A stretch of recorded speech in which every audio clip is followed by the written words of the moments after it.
You should be passionate about what you do. If you don't have passion for what you do, you cannot maximize what you want to do. You can't reach lofty goals. And as you think about what you want to do, I would encourage you to consider, am I passionate about doing this? And when you make a decision and you find that you're not passionate, move on. I see so many people in today's world that have worked a full career, they retire, they get involved in not-for-profit activity, and they say to me, I wish I'd have done this 30 years ago. It gives me such joy, I have such passion. Tiger Woods, the reason for Tiger Woods' extraordinary success is because of his outstanding passion for the game of golf, his passion for his work ethic. His rewards from the game he plays are not in the trophies, not in the money, certainly not in the public acclaim.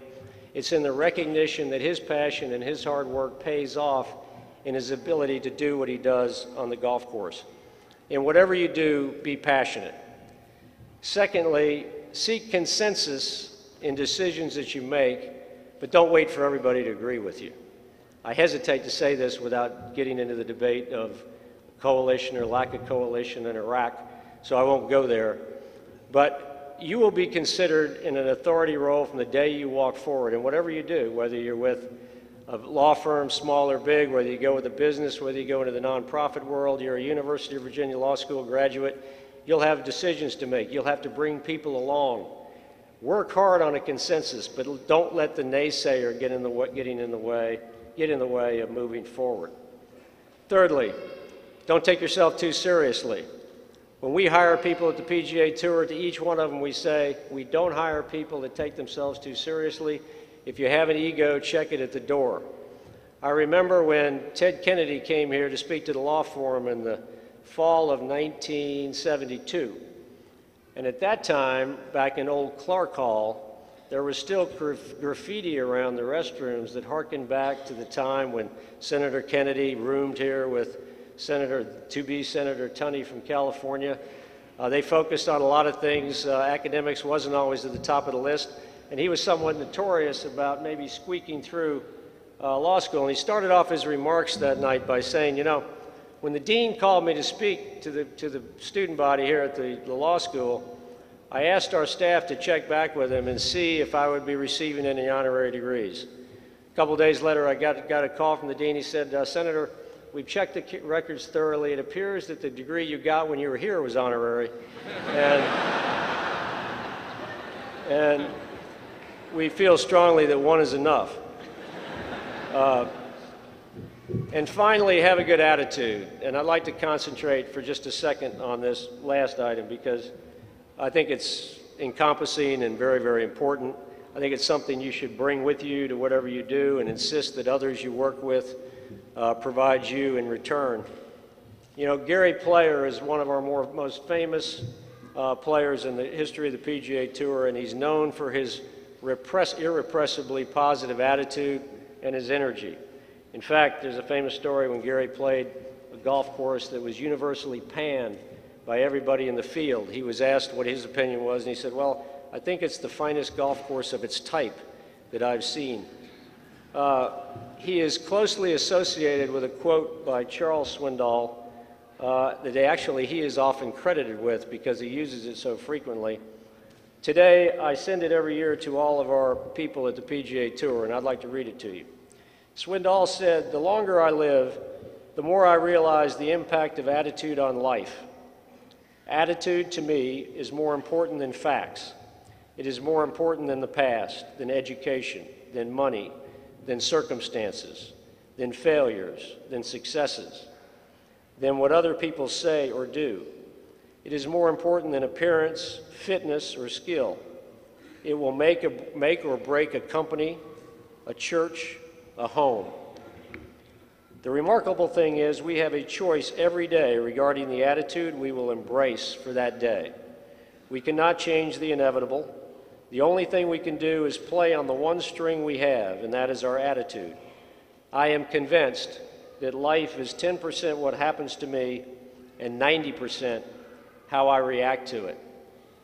When we were in South Africa at the President's Cup a few years ago, we had the extraordinary opportunity to spend some time with Nelson Mandela, who made some remarks to us and then visited with the players.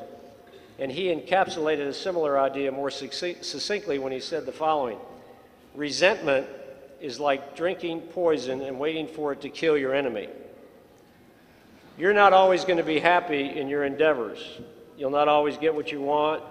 Your decisions may not always turn out the way you want them.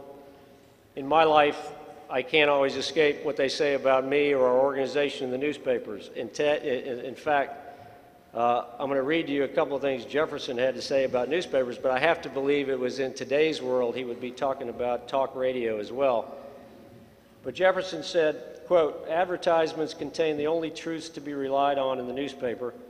He also said, "The man who reads nothing at all is better educated than the man who reads nothing but newspapers."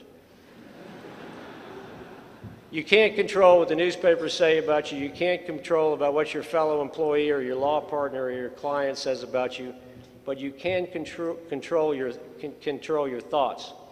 Last month, we presented Jack Nicklaus a Lifetime Achievement Award. And when he received the award, he said the following: "Watch your thoughts, they become your words. Watch your words, they become your habits. Watch your habits, they become your character. Watch your character, it becomes your legacy." And let me leave you with one final general thought. You have been given the talent to make it into this law school, and you've shown the will to succeed here. As such, you have a great responsibility, more so than many. There are huge issues facing the world today, many of which we have been struggling with for decades. I'll reference just two. In 1970, when I was in college, we had the first Earth Day. Nobody had ever heard of global warming. We celebrated Earth Day a few weeks ago. How far we have come. When I was in the Carter administration, for years the lead issue of the day in that administration was energy policy. And the president would go out and talk about the need for an energy policy to decrease our reliance on foreign oil, recognizing the instability of the world, and asking for investment in new technologies to impact that situation. How far we have come. The reality is that some of these issues are huge, but as Barbara Bush, who is a good friend of mine, and don't worry, I'm still a Democrat, said to a graduating class a few years ago, believe in something larger than yourself. And I would ask all of you to become involved. At the PGA Tour, we have people that have passion. They have passion about the game itself. They have passion about core values. They have passion about just the reality of working in a major sport. They have passion about charity, and they have passion about reaching out to people who haven't had access to the game. We used two of the Jim Collins books for exercises, and I know many of you are aware of those, Built to Last and Good to Great. And in the first of those books, Collins refers to the concept of big, hairy, audacious goal, a BHAG. We have two BHAGs at the PGA Tour, and really neither one of them relate to our core mission of providing financial benefits to players. One is, it took us 67 years to reach the first $1 billion in charitable giving. Our BHAG is to reach the second billion in 8 years.